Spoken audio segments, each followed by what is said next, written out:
But naked epitaph, he wins it by a half. According to this here in the Telegraph. For Rivera fight, I hear his foot's all right. Of course it all depends if he bred last night. I know it's Valentine, the morning works look fine. You know the jockey's brother's a friend of mine. And just a minute. Hello racing fans, and welcome to another edition of Handicappers Corner, brought to you by the Derby Bar and Grill. I'm Mike Heads, along with Drew Forster. We're going to go through the Sunday, July the 8th races at Hastings Racecourse. Got 8 thrillers scheduled. 2-year-old filly stake race. 2-year-old filly stake race, which is always very interesting.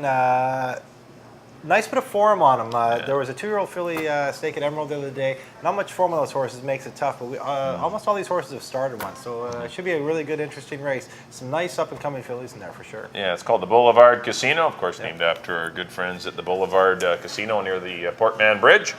All right, let's start off with the Sunday opener, race number 1. We do have some maiden $3,000 Colts and Geldings here to go 6.5 furlongs. I've gone to the 1 Golden Flash. I'm going to go to a bit of an outsider in here, a horse that had the rail last time, didn't break well, kind of sat in behind a slow pace, managed to rally to get 4th. I'm going to hope second time out of the season this horse will break a little bit better, and there is a little bit of speed in here with the 2 Charlie T and the 4 Strong Reality. Might get a good pace to run at. I'm going to try him to win it.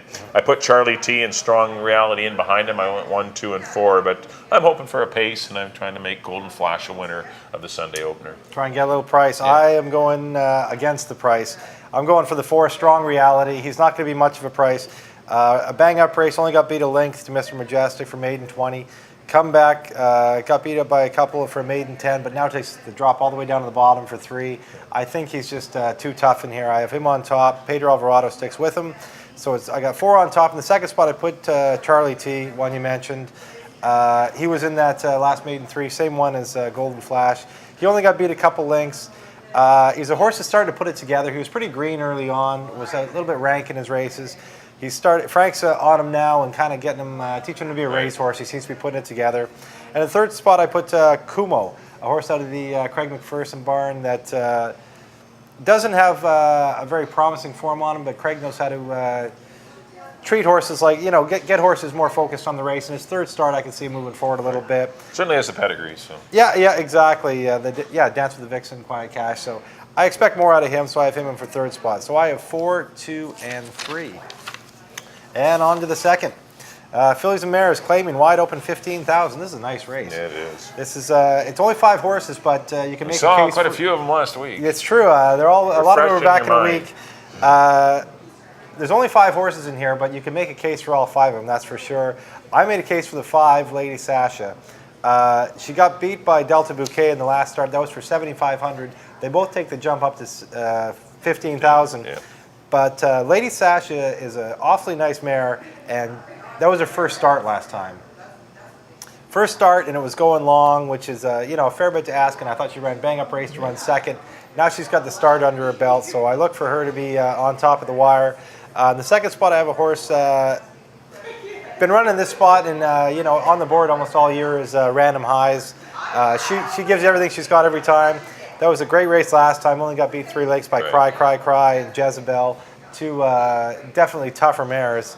And in the third spot, Camino, a horse that went for 12.5, made that same jump up to 25. It was a little too much for her to handle. Now she drops in for 15, and I think she's tough in here. So it's 5, 2, and 3 the way I see it. Yeah, I like the 5 as well, Drew. I like Lady Sasha. I think second time out this year she will improve off of that race. And as you mentioned, she lost to Delta Bouquet, but considering it was just her first race since last September, you had to figure that couldn't have been her best race. I mean, hopefully a better race is in store this afternoon, and I like her to win it.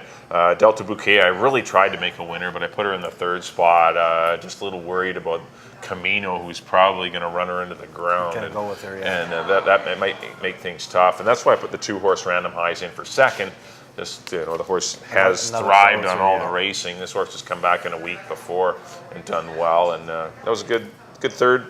Placed second last time, actually, after the disqualification. Right, that was a good third anyway. It was a good race in a very fast time of 16 and change. Don't know if she can go long. Kind of an odd filly that's only tried going long twice and with no success, but we'll see if at this level if she can get it done. But I went 5, 2, and 1. I definitely agree with you on Lady Sasha. On to the third race. We got some $7,500 fillies and mares going 6.5 furlongs. I'm going to go to the 5, Diana's Legacy, reunited with his former trainer, John Snow. This one was claimed last time out of a winning effort. Fernando Perez will ride. I'm going to put her on top. Look, I see a good pace in here. I see the 2 Perfect Hostess going, the 4 Atlanta Vision, even the 6 BC Cat if she breaks better, because she's had inside posts a couple times. She hasn't broken all that well this year, and which is why she hasn't been part of the pace. But anytime she breaks good, she's usually part of the pace. So I think that'll help Diana's Legacy.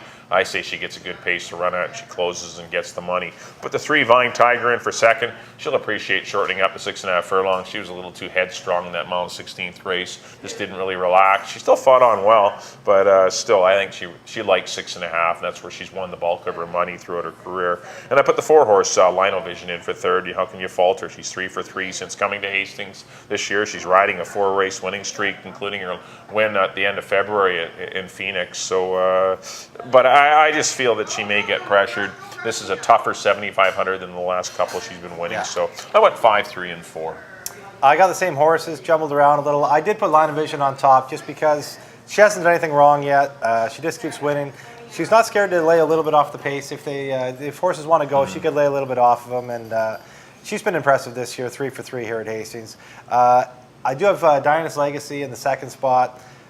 You saw her get on a roll last year, kind of this level, go right up the ladder and just keep winning and winning. So I wouldn't be surprised at all to see her win it. She's a mare that, when she gets a little confidence, can become very tough in these kind of races. And I have Vine Tiger in the third spot. Like you say, she shortens back to where she's definitely a little more dangerous and dropped from 12.5 into 7,500, but was going long. Like you say, maybe not her cup of tea. Now she's shortening and still in for 7,500, so she's dangerous in here too. 4, 5, and 3 for me. And on to the fourth. 3 and up, 5,000 non-winners of the year, and I've gone down to the rail. The 1 Now Act, another one out of the William Levanaway barn that's been a hard knocker all year long. This race actually has a condition on it. It's non-winners of the year, but it's non-winners of the year since May 8th. And he won opening weekend, actually won the first race of the year here. So that's pretty tidy for him. He ran against Super Steve and Charter Hill, 2 really tough horses for the $7,500 level last time. Super Steve came back and won. So I've Now Act in the first spot. The second spot I have a Fleet Mac, another horse that runs second to Prince Intent for the 7,500. He drops into the 5 non-winners of the year. He should be really tough in here. And then third, I have Hurry On Home, a horse that wasn't sure what to do with last time. Ran for 7,500, first out. It was first out of the year. Ran into Prince Intent and the Fleet Mac and some tough horses.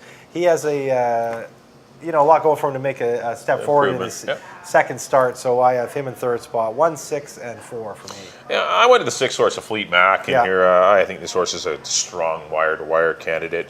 Had the lead, but unfortunately had the unenviable task of looking at Prince Intent at the quarter pole. And I like the way he hung on for second despite being put away with a quarter mile to Having go. The horse blow by you like that. And that was just his first race of the year. And as long as that race didn't really cook him, then I think the Fleet Mac will be really tough. I don't see anyone in here to put any pressure on him this afternoon. So I like a Fleet Mac to win it. I put the 1 horse Now Act in for second. A little concerned about the layoff, just the 1.5 mile drill. Been off for about 6 weeks, and just a horse I'm a little concerned about. But because when he gets good, he stays good for a very short period of time, and then he needs time off. But we'll see how he fares this afternoon. I put the 5 horse Rive in for third. I liked him last time. He didn't run to my expectations. He was a no threat fourth, but maybe with a lot of pace in here. I just don't like some of the other closers. Passion Red's going to get cooked, I think, with a Fleet Max. So's D's Victor. Someone has to run on late and get third, and I thought it might be a Rive. But I like the 6 and 1. I definitely like a Fleet Mac. I went 6, 1, and 5. Right on to the 5th race. Got some $25,000 3-year-olds here going 6.5. Another good race at Carter for this week. 9 really of them. Good race, And tough betting race. I've gone to the 1 Man Overboard. Pretty impressed with his win against older horses in a non-2, non-3 BC bred 17.5 race. But I think he can handle this jump up in class. He's worked well since his last race. He's going to get a pace. He's got El Nacho in here. You got the 6 Canucks Roar, Sir Hayden, Mr. J, and all the outside horses all want to show speed. So I think Man Overboard gets a good, honest pace to run at, and I think that's all he'll need to win the money. Put the 7 horse Sir Hayden in for second. He's been continuing to run second, an unlucky horse. Put the blinkers on for his last 2 starts. He's run 2 bang-up efforts, hooked into 2 Sharpies though in Willow Cat and Alberta Breeze. That's just unfortunate for him, but I think he's unfortunate again hooking into a Man Overboard who is likely going to, might rise up the ladder.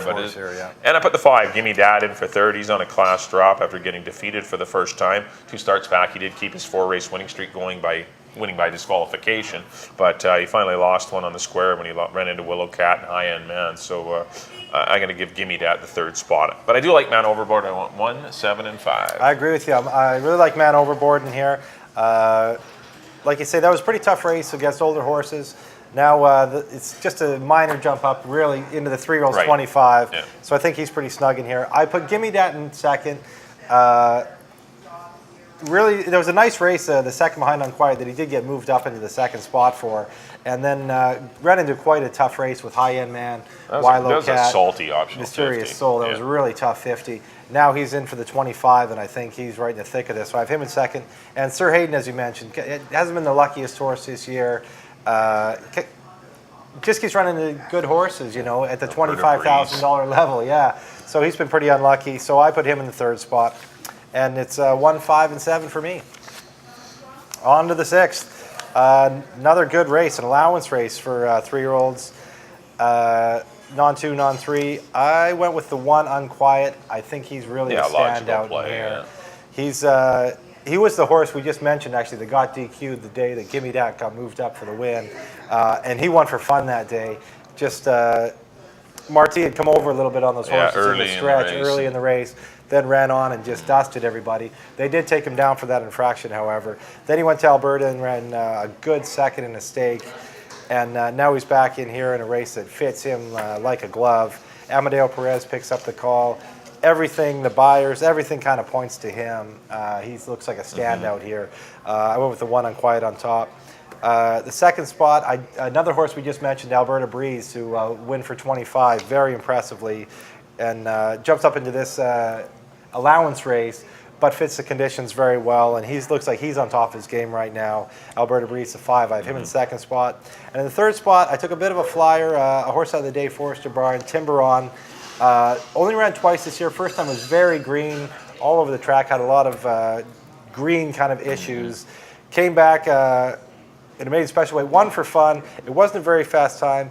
I'm suspect about the horses that he beat that day, but he did it easy, and that 58 and 3 worked. Whoa, I know, that's kind of stands out. He's obviously got some talent. I don't know how he fits with these horses, but he showed me he has talent, and see what he can do against these types. I agree with you here on the 1 horse Unquiet. I think he's a standout on paper. There's no one really to go with him in this race, and he's a horse, even if you pushed him, he's already shown he can go in 16 and probably change. Probably going to, get the better of you. He won this similar type race 2 starts back, was disqualified for impeding. I think it was Time Goes By, leaving Time the Goes gate. On, It was kind of in the first 16th of a mile, but definitely a nice, solid sprinter. He ran into a good one in Doug's Body in Edmonton. That's one of their top 3-year-olds there. It's the only reason he lost the Western Canada Stakes at Northlands Park. But I think he's a strong wire-to-wire threat. I put the 5 Alberta Breeze in for second. Broke his maiden at Woodbine. Came back to Hastings. Pretty easy win, sitting out the 3 path. Just galloped by everyone. I know it was for 25 grand, but you had to see it to appreciate it. It was very impressive. And I put the 7 horse Brass and Gold in for third. He had his share of troubles last time. I think he's better than that last race indicates, and he could come running on late to get the show spot, but I think they're all in trouble with the 1 horse Unquiet. It looks like a solid single. On to the 7th race, our feature event of the day. This is the Boulevard Casino for 2-year-old fillies, going 6 furlongs. Field of 7. I'm going to go to the 1 horse Market Way. It was between the 1 and 7 for me. I think those are the 2 horses. They put on a great show a couple weeks back when there was only a half a length between them. Market Way and 1030, and Market Way got the money, and 1030 had to settle for second that day, and perhaps 10:30 will be better with a race under his belt. At least Market Way had a race and a little more experience, which is maybe why she ended up getting the money. But those two for me are the best. I put the 3-horse Little Miss Bean in for third. The race itself I thought was very good. The time was good, but I like the comeback work. So 103 followed up by 1 minute and 2/5. I saw that work in 1 minute 2/5. She looked good, and she's a quality filly. She'll put a scare into the 1 and 7 if they don't run the race. So I gone to the 1 Market Way though. I went 1, 7, and 3. I went with the 7, 10:30. I do think the Market Way got the better of her last time because she had the race under her belt. Yep. Now with the race under her belt, Greg Tracy definitely knows what he's doing. There was a 3.5 went that day. He wanted this filly to go 6 furlongs to prep for this race. Yeah. So I went with 10:30 on top. Market Way, like you say, I think these are the 2 horses we're talking about in here. I got Market Way in second spot, and in third spot I put another Greg Tracy horse, Foxy Rocket. Did nothing wrong its first start. Actually beat Market Way, and I Won a Duster, who came back to win last weekend. So she's definitely got some talent too. So it's 7, 1, and 5 for me. And on to the last. 5 granders. Claiming non-winners of the year, $5,000 for fillies and mares. And I've gone to the 8 Bespoke. This is a horse that hadn't run since last year. Came out of the box at a good price, 22 to 1 against Diana's Legacy. So maybe earlier on in the card you see how Diana's Legacy runs. Right. But she only beat her by 2 3/4, and it was her first start of the year. I think she could definitely move up into her second start. She switches to leading rider Amadeo Perez. A lot of things to like about her. I got 8 Bespoke on top. The second spot I went to a horse out of the Len Kazmersky barn, Little Red Jet. This horse would win 2 in a row at Golden Gate. Came up here to Hastings and was involved in a nasty spill that happened earlier on this year that was some time ago. But I liked her that day. I thought she was going to be really tough that day. Naturally, that race just fell apart. She ended up dismounting her rider. She's had some time off since then. She's come back and worked good, 36 and 2, 35 and 2. So I think Little Red Jet's right in the mix here. And at third spot, I put Golden Ratio, a horse that's been knocking on the door at these kind of races. Just got beat a length last time in that Diana's Legacy race. So she definitely fits in here as well. I got Golden Ratio in for third. So it's 8, 1, and 3. Yeah, I've gone to Golden Ratio in here. I like the 3-horse Drew. Yeah. I think she's going to run a good race. That was a good second to Diana's Legacy, who's just, I think, a better horse than obviously picking her in a 7,500 claimer. I think she's a better horse earlier in the card. But I think Golden Ratio gets a good trip. Had an outside draw last time. Didn't get much luck. Moves inside. I think she can prove the best in this race. I'm going to give the 9-horse, Include the Grand, a shot for second. This horse, last couple of runs, been flashing some speed, out wide and tiring. But I think it's more the track than anything else. You look at her wet track form, it's awful. It's not and her last 2 starts have been on wet, fast race tracks. She's going to get on a dry, fast track today, and I think that'll be a big plus for her. So I'm going to put Include the Grand in for second. And I put the 1-horse. I agree with your Little Red Jet for all the same reasons. Kind of liked her that day as well, coming up from Golden Gate in that race. Obviously, there was a spill. 2 or 3 horses unseated their riders. She came back, obviously, a little worse for wear. She's been given a little time off, but her comeback works are good, so she's definitely worth a look. Any horse that can win 2 races at Golden Gate definitely deserves a look in a $5,000 race at Hastings. Yeah, so give her a chance as well. I went 3, 9, and 1. I like Golden Ratio. I think she's in top form right now. She's going to be tough. So 3, 9, 1 for me in the Sunday finale. Well, that'll do it for our analysis of the Sunday, July the 8th card at Hastings Racecourse. Up next on screen will be a quick recap of all of our picks, and mine will come up first in race number 1. I'm going to go with the 1-horse, Golden Flash. I went 1, 2, and 4. Second race, I went to the 5, Lady Sasha, 5, 2, and 1. The third race, number 5, again, Diana's Legacy, 5, 3, 4. In the fourth race, number 6, the Speedy of Fleet Mac, I went 6, 1, and 5. In the fifth race, went to the 1, A Man Overboard, 1, 7, and 5 for me in the fifth. In the sixth, I went 1, 5, 7 with the 1, Unquiet on top. In the seventh race, the 1 again, Market Way. I went 1, 7, and 3. A lot of 1s and 7s today. And in the eighth race, I've gone to the 3 Golden Ratio. I went 3, 9, and 1. And on to my picks. There we go. In the first race, I went with the 4, Strong Reality, over the 2 and 3. In the second race, I agree with Mike, number 5, Lady Sasha, over the 2 and 3. In the fourth race, I went with the hot Linovision. Third race, number 4, Linovision, over the 5 and 3. In the fourth race, I went with number 1, Now Act, over 6 and 4. In the fifth race, again, I agree with Mike, number 1, Man Overboard, over the 5 and 7. In the sixth race, number 1, Unquiet looks the best over the 5 and 2. In the 7th race, I went with number 7, the Greg Tracy's 1030 over 1 and 5. And in the 8th, I went with number 8, Bespoke over the 1 and 3. All right, thanks everyone for joining us here on Handicappers Corner here at the Derby Bar and Grill. Don't forget, all of our selections, all of our shows are archived on the Derby Bar and Grill website. Or if you go to YouTube and then click Handicappers Corner, type in Handicappers Corner, all the episodes will come up as well, so you can actually breeze through them and see how we did. Or you can go and look back and see how good or poorly we did. Know what we're talking about at all. But thanks everyone for joining us. Good luck in your wagers on the Sunday, July the 8th program at Hastings Racecourse, and we look forward to seeing you again here on Handicappers Corner from the Derby Bar and Grill. It's from a handicapper that's real sincere. I'm picking Valentine, cause on the morning line, the guy's got him figured at 5 to 9. So make it F10, he wins it by a half. According to this here in the telegram. F10.